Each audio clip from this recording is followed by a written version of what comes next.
Oh my gosh, we are live. It has been far too long since I've made a video for you people out there across the cyberverse. Welcome again to Bland Gaming, the most boring and technically inept channel on the internet. I'm Deeb, your host.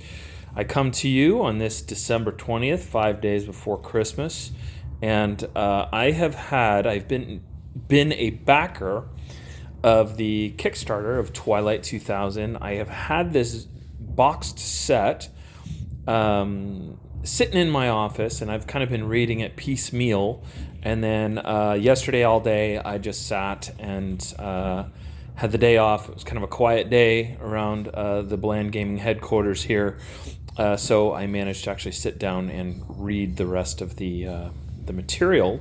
So I wanted to get this review out. I'm a little bit behind the eight ball. I apologize, but as you guys know, the life of Bland Gaming is a very chaotic one between demanding job, 3 demanding kids, and a lovely wife that likes to see me from time to time. So let's talk about Twilight 2000.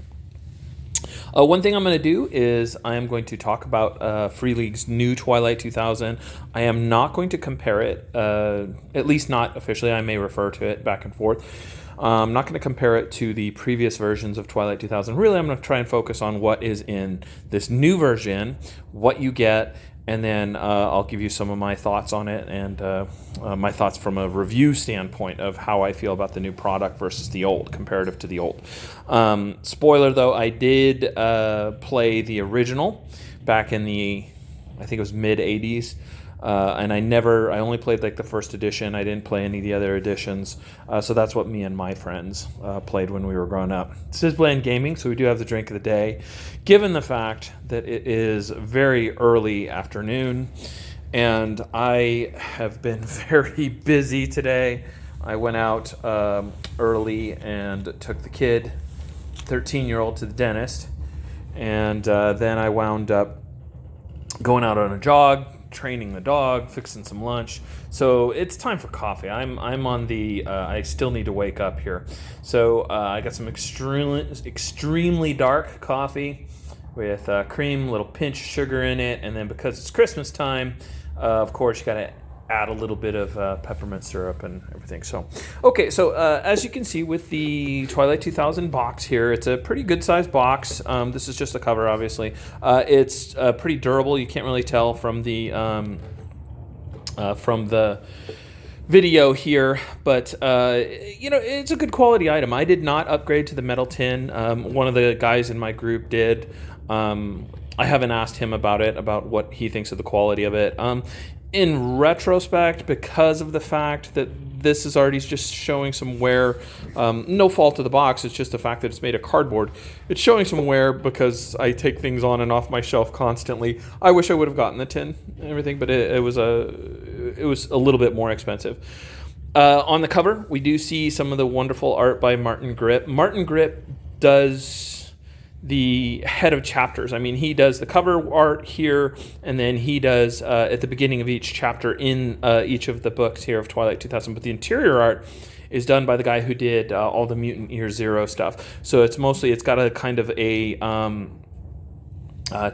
like a watercolor type of feel with an ink over the top of it. And comparative, obviously, Martin Grip's my favorite artist, so, of course I would have preferred him doing the entire work itself, but the interior art, we'll talk about it when I show it, and everything's pretty good. The thing that I thought was kind of interesting about this is that they chose this painting to represent the cover of it and everything. I like it. I like this, but it doesn't just grab me, and it doesn't really just say, okay, this is Twilight 2000. So I thought this was an interesting choice. Like if we look over here, and I'm going to talk about it later, you guys know, you who watch my channel, I'm a big fan of the GM screens and everything, but this here, it doesn't come with the box set. I ordered it, but even this one, I like this, and it's even cooler if we look at this. He does a great job. Martin Grip both the artists actually did a really good job of doing their research on what the equipment and the gear look like. It's a beautiful M113 that he's got there. The M2HB is looking really good. But I almost think that this was it very reminds me almost of like the Ardennes during World War II. But just such a cool painting, and I mean, I like the cover, okay, but it doesn't wow me. This cover wows me. I'll talk about the interior and the content on that a little bit later in the video.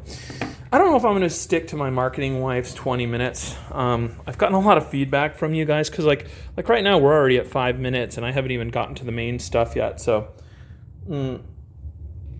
my understanding is a lot of you people, like I do the same thing at work where I'll start a YouTube and I'll listen to it but not watch it. I'll listen to it or podcasts or stuff while I'm actually doing my work and stuff. So a lot of people have talked about how they like the long videos. So let's talk about what you get in the box set. I'll tell you, in the box set you get everything that you need to play. With the Kickstarter, obviously you get this player's manual. Now, it is a soft cover, but it's thick. It's got lots of high quality pages, and here's some of the interior art that I was discussing. This is the guy that did Mutant Year Zero, and he does a very good job. And it looks like I said before, it looks like he uses watercolor with inks, and none of these pictures look rushed. They all look like they're very, very good quality. The accuracy with the historical accuracy of what these soldiers would look like in 1990 are actually really good. I'm not too familiar with Sweden, but I am definitely familiar with Poland, with the Soviet Union, and with the United States during that time period of what their weapons and stuff should look like. But he does a good job of the M16s look like M16s. There's the Dragovnov sniper rifle, looks pretty good. I like the fur cap on the guy is a good thing. It's a very good, very accurate picture of a RPG. There's one that he did in here of a hind, which I really thought was really good. But what you'll see, that's good. I think that's an M1. That's supposed to be an Abrams. But you'll see, there we go. And this is what I'm talking about, how Martin Grip does the chapters. And I mean, just look at that. Sorry about the glare. You see, but he just does, his paintings are just so awesome. There's another one and the guy did, he did all the illustrations for the weapons, which look really good. And each weapon has a different card. Anyway, but I'll get into this as far as I might be thinking of the other book, the picture of the hind that I saw that I was just really impressed with. I said, wow, that looks really good.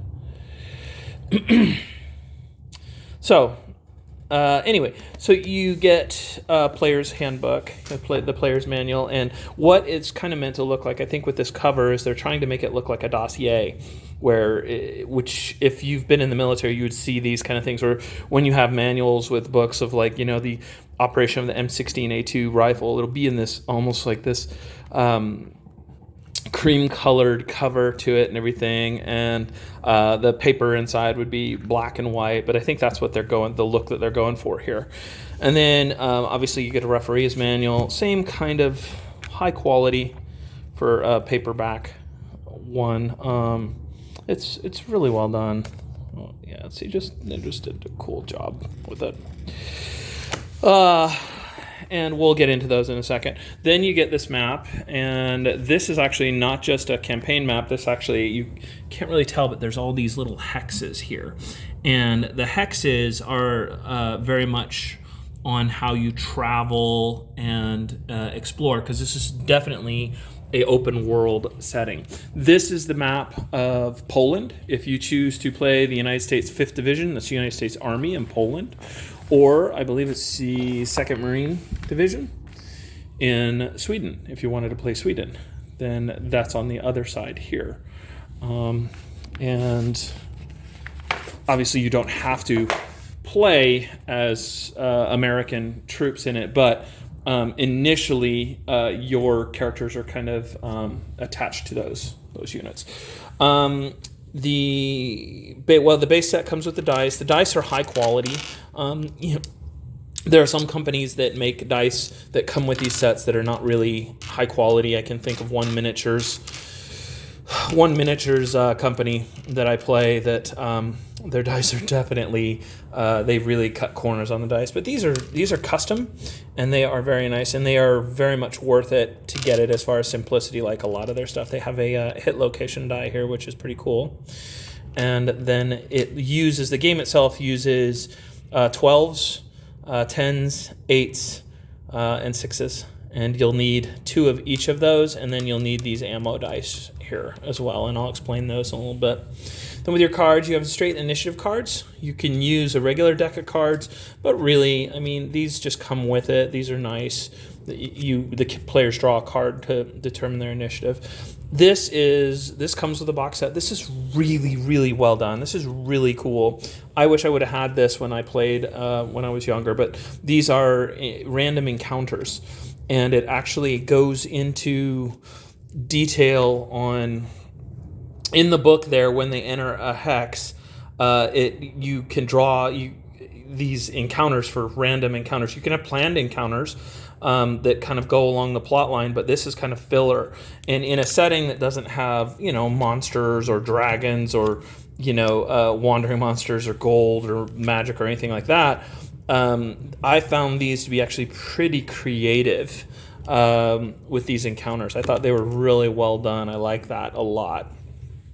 And then this is like the items here, and I think I actually got these as part of the Kickstarter, but I think you have to order these separately. I like this because it has a picture of the firearm, again, very well done illustration, and then everything that you need to know on the back of it here as far as its stats. And then you can just hand these out to your players, or you can have them yourself in your little hand. But I believe you have to buy those separately. The card stock is I think this is something that you would buy separately, but I got it as part of the Kickstarter. But I think these cost like $20 or so. Their decks and everything. I like them a lot. You also get some character sheets, which are on. These are pretty nice, but most of the time you can just download the PDFs online, and then you get an intel packet, and this is written as if it were orders to the characters. And one of these is for the U.S. 5th Infantry Division, and the other one is from the 2nd Marine Regiment, I believe, is what it is. So obviously one is for the Sweden setting, and one is for the Poland setting. And then it comes with a sheet of counters here. The cool thing I like about the counters is that each one of these is numbered. These little counters are numbered so that you can keep track of stats or who's who. And then these are if you have cover. And then on the back, you flip them over. They have for concealment. And then this is for overwatch. And then you have smoke screens. This is I believe that's if you're pinned. And then you've got some fire. And then some mines and some chemical weapons and radiation indicators. And then it comes with a number of these cards here that are two-sided for skirmishes. There's definitely quite a bit. These are double-sided, and there's quite a bit that come in the box set themselves, so that you'll have enough to start with. But I definitely think that it would behoove Free League to make more counters, to make more of those maps.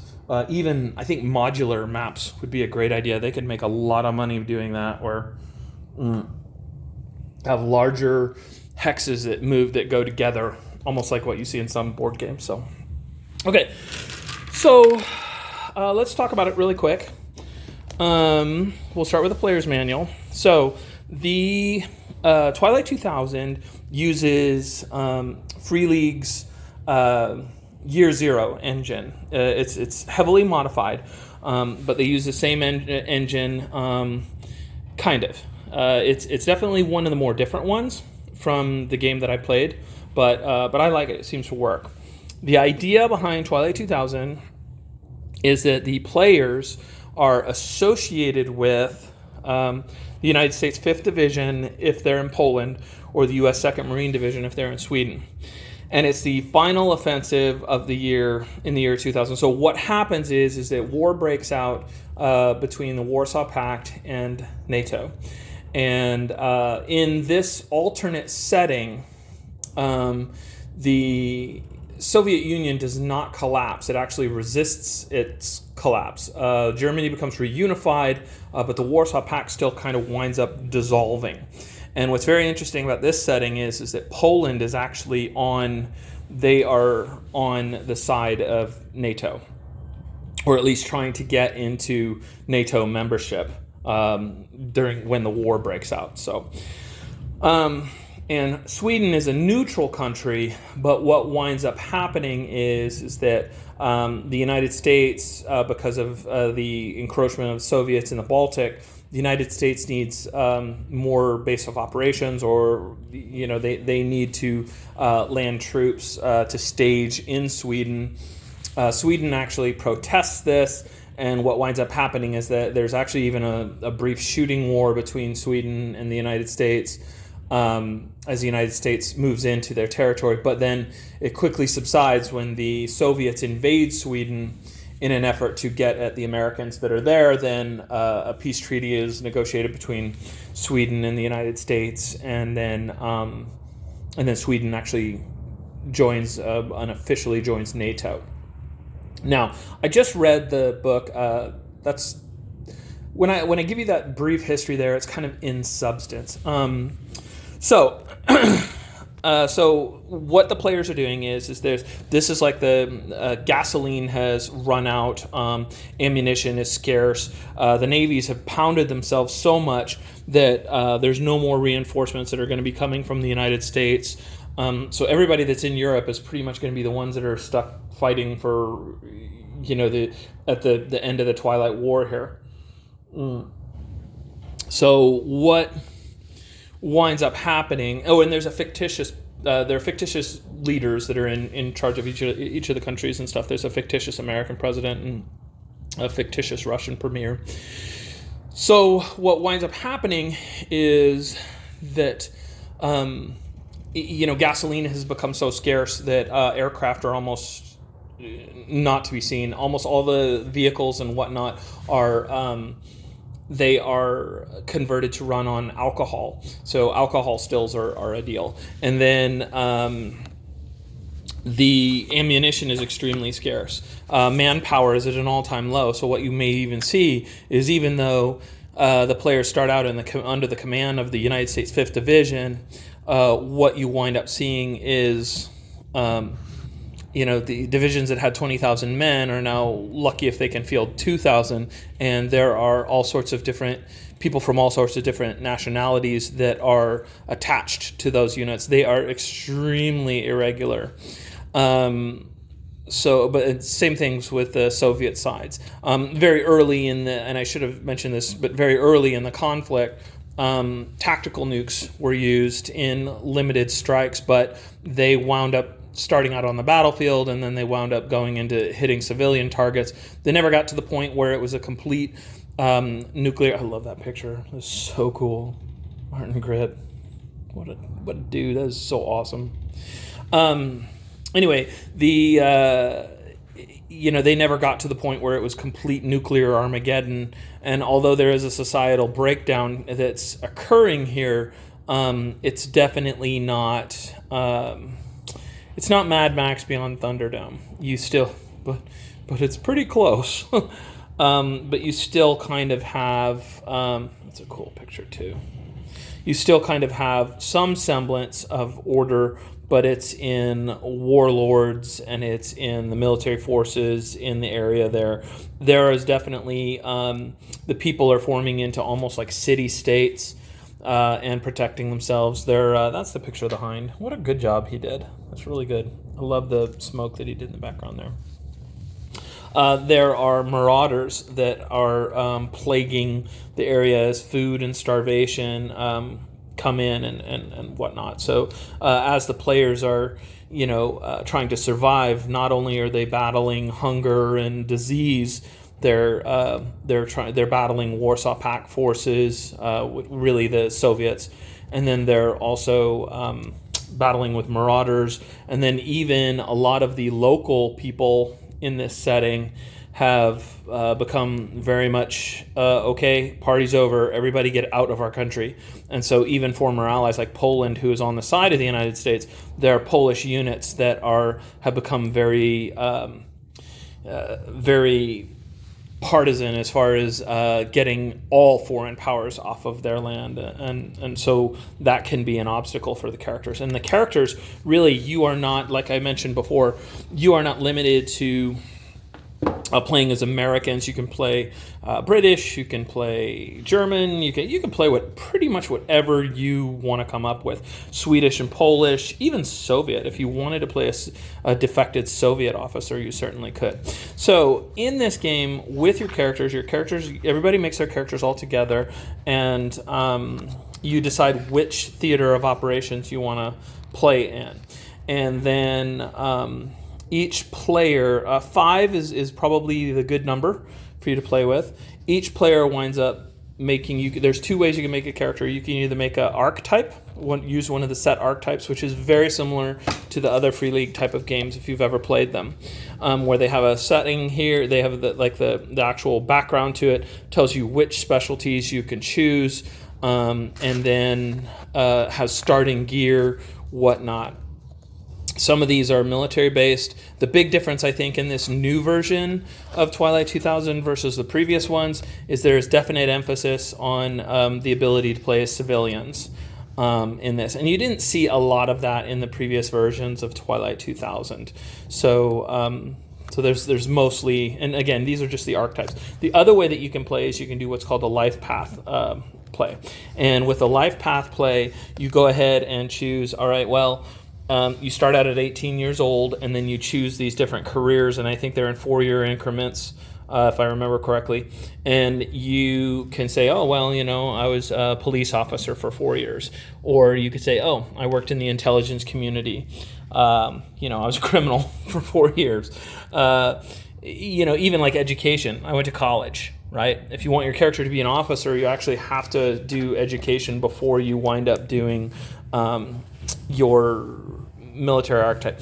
And then in the end, at the war's start, most of you will wind up with your final career being in the military, and either draftees or volunteers as part of the military.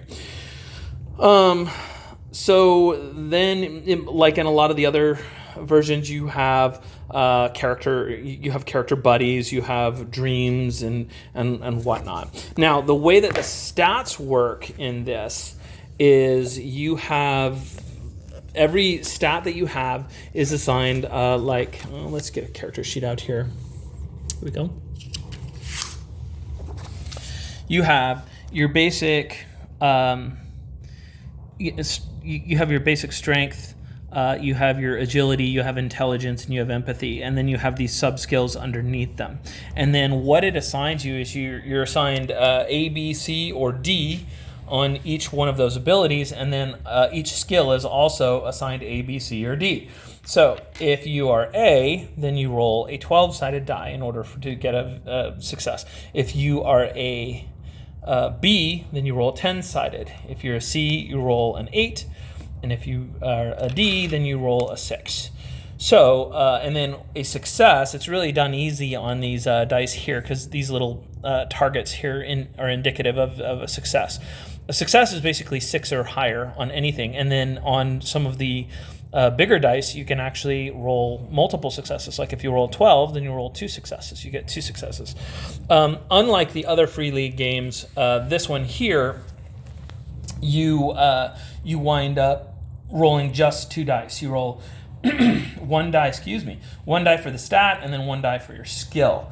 And so you're not rolling multiple dice in this. So like, let's say that I was going to try and shoot at another character, at an NPC. What I would do is I would take my agility, and if my agility was A, I would take the 12-sided die. And let's say that then I'd look down here and I'd look at my range combat. Let's say my range combat was B, then I would roll these two here, and then what I would do is just roll them together and see how many successes I get. Wow, that's an awesome roll. So right there, I got like 3 successes. And so the base damage of the weapon would be done, and then the additional 2 can be used to unlock special abilities like a suppression, and they can also do things like add additional damage to them. You can change initiative. There's all sorts of neat things. Now, what's new in this that is new to from other Free League games is you have what these are called ammo dice. So in the past, what you would do in most Free League...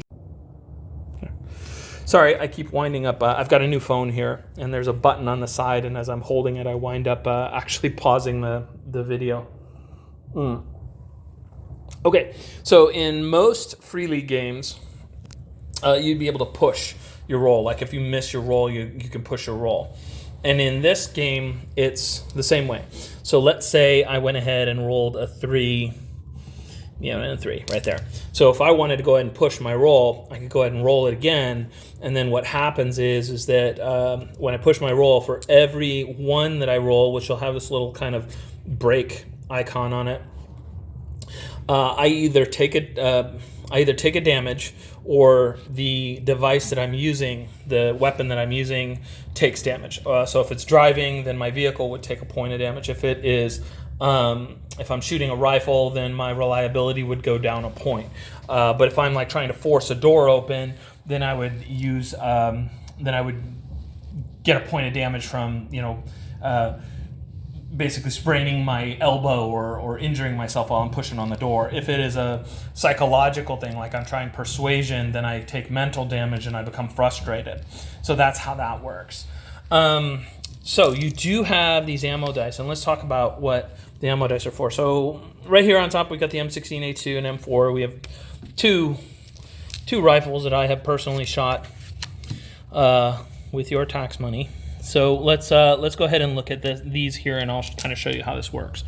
So when it lists the range here, the range is actually how many numbers in hexes, and those hexes would be on one of these cards here. Each of these cards is broken down into hexes. So, as long as you have visibility, the M16, the base range, and that would be short range, is 4. And then double that is medium range, which would be 8. And then double that is long range, which is 16. And then double that being 32 is what they call extreme range. Anyway, I don't want this to get too into the rules and everything. So the magazine holds 30 rounds in it. Most people in the service would only load 28 in there to go easy on the magazine springs, but that's just me quibbling.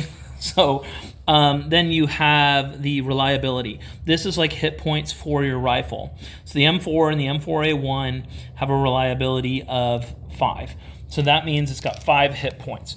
Every time you roll a 1 and you get one of those little kapows, whether it's on the ammo dice or whether it's on the actual skill dice, you're going to lose a point of reliability. If it gets down to 0, then the device, though in this case the M4, is no longer operable and it breaks. And you need to have spare parts and someone with the tech skill in order to fix it. So it's kind of like in Mutant Year Zero. Then you have a rate of fire, and that's the difference between the M4 and the M4A1. Is the M4, the original one, I've never shot it, but it was configured to shoot 3-round bursts. I've only shot the full auto one. So this one is the A1, which fires full auto. This one has a rate of fire 6. And then for each hit that you do, it does 2 points of damage. And then it crits on 3. So this has a critical wound table, a lot like the other Free League games. So anyway, so the way that this would work is like, let's say that I am firing my M4 carbine here, and I want to go ahead and I want to fire a full auto. If I wanted to fire just a single shot, all I would do is just roll my agility, and my ranged, right? But if I want to fire full auto and I want that full 6, then I can add these 6 dice here. And I'm firing all this, and I'm just like, I just walked into the doorway, and there was Ivan the Super Trooper, and he startled me, and we rolled initiative, and I just want to empty the magazine into him. So I just roll all these dice here.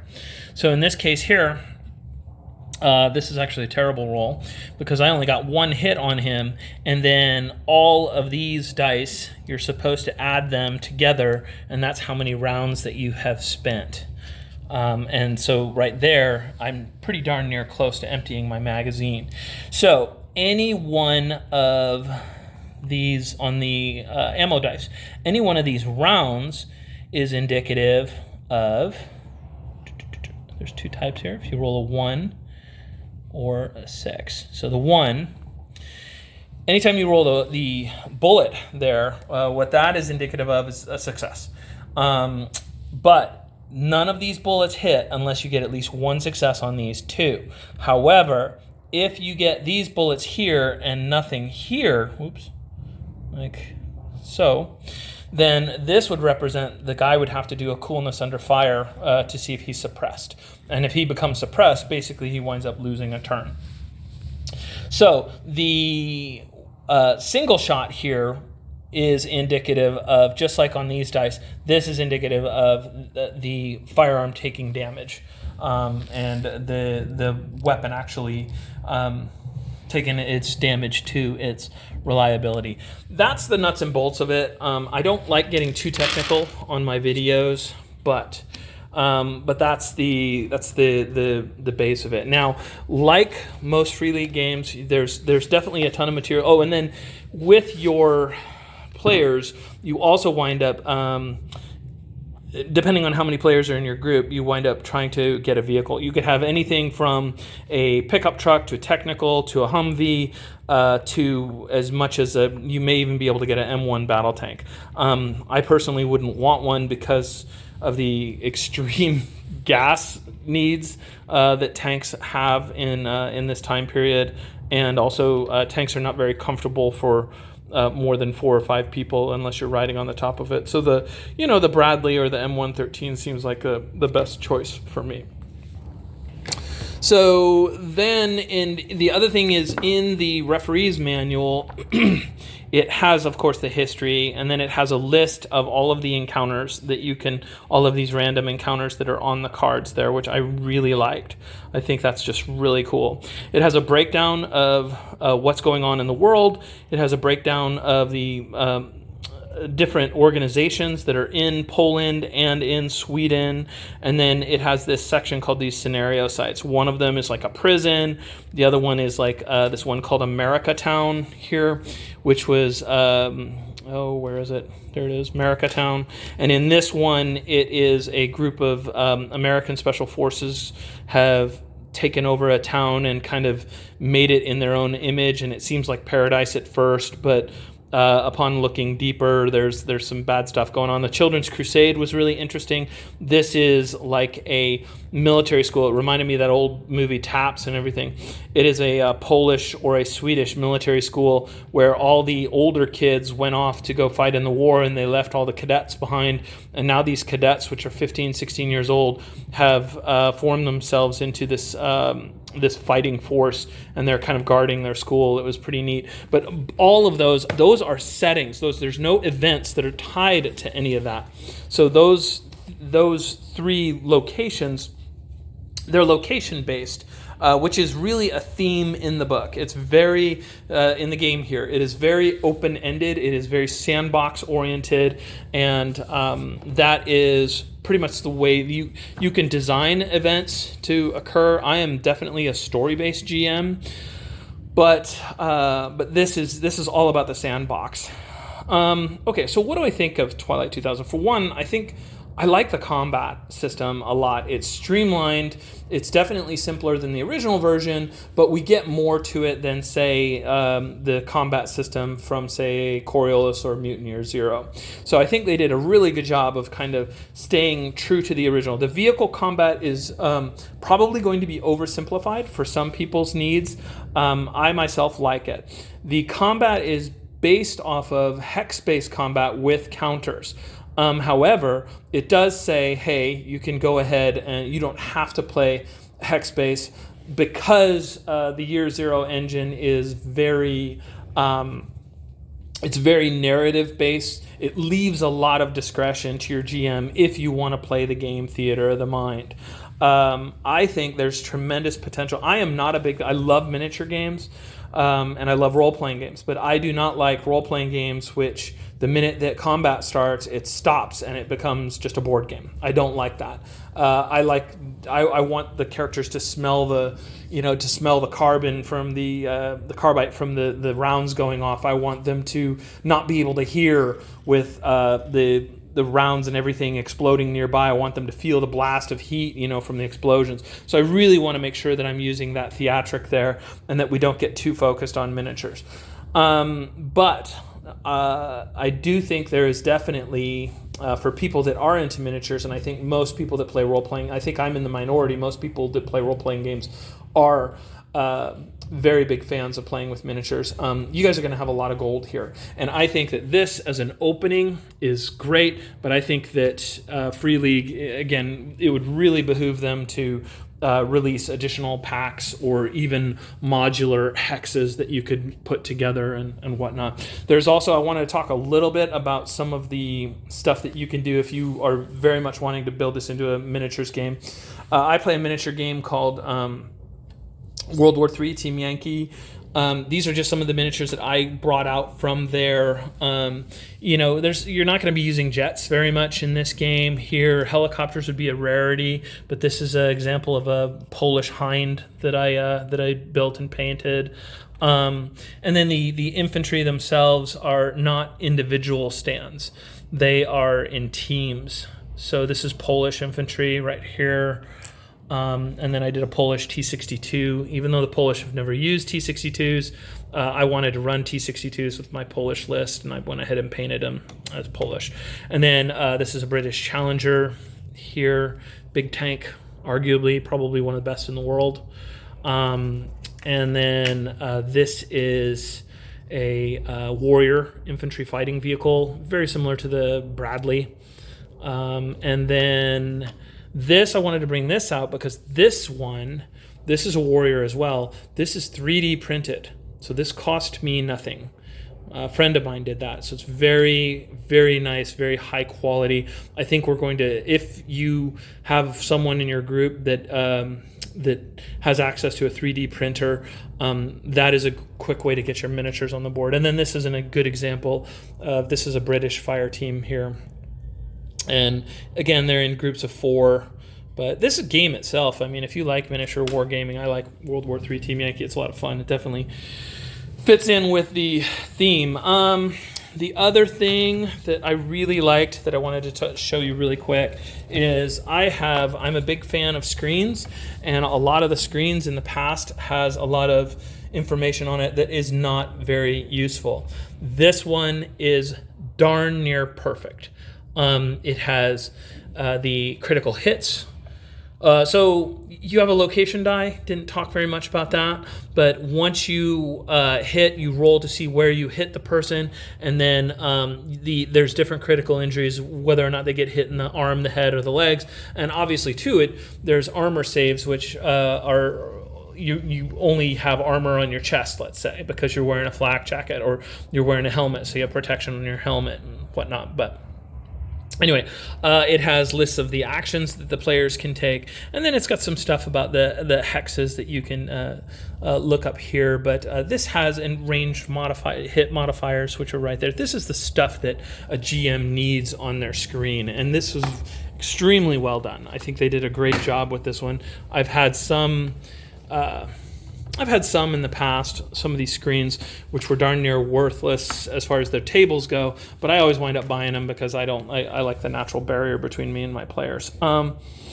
So the things that I really like about this game is I like the emphasis on the modern military. It's kind of a modern military type of game.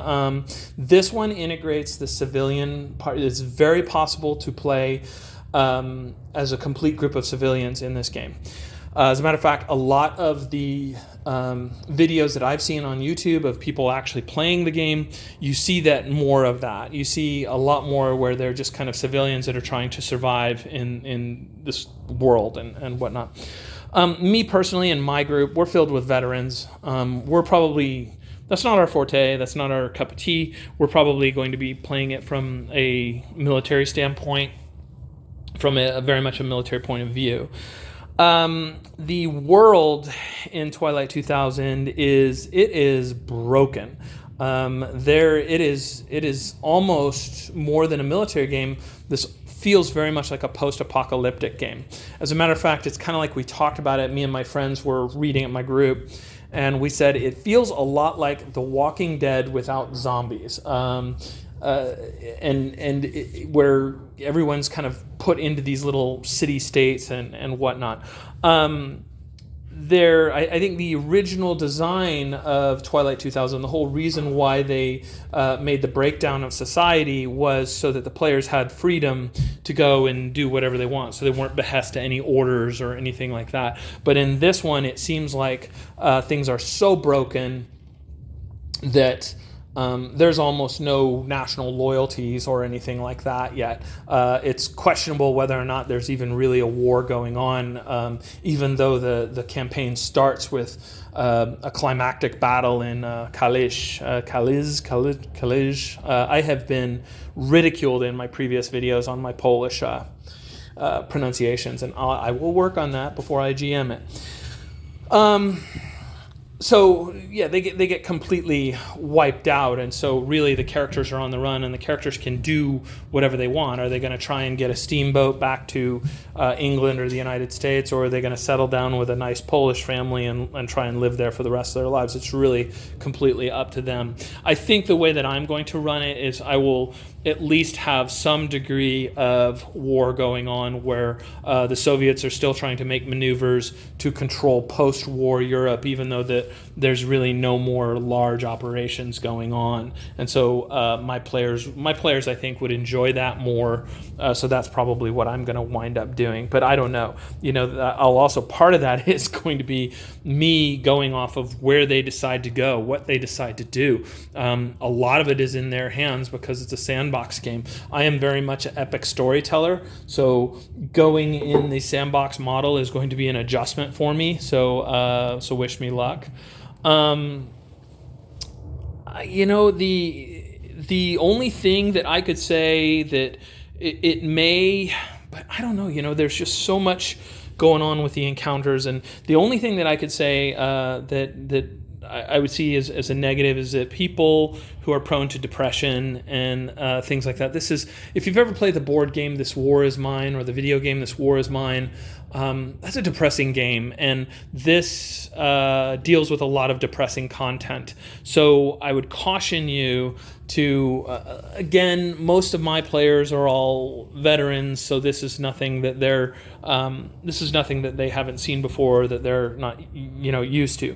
But I think for some people who maybe are a little bit more sensitive, some of the content might not be, it might be pretty depressing for them, because literally we're talking about, I think it's, and I'm just throwing out here, we're talking about like 2/5 of the population of Europe is dying or starving, and the whole point of the game is survival.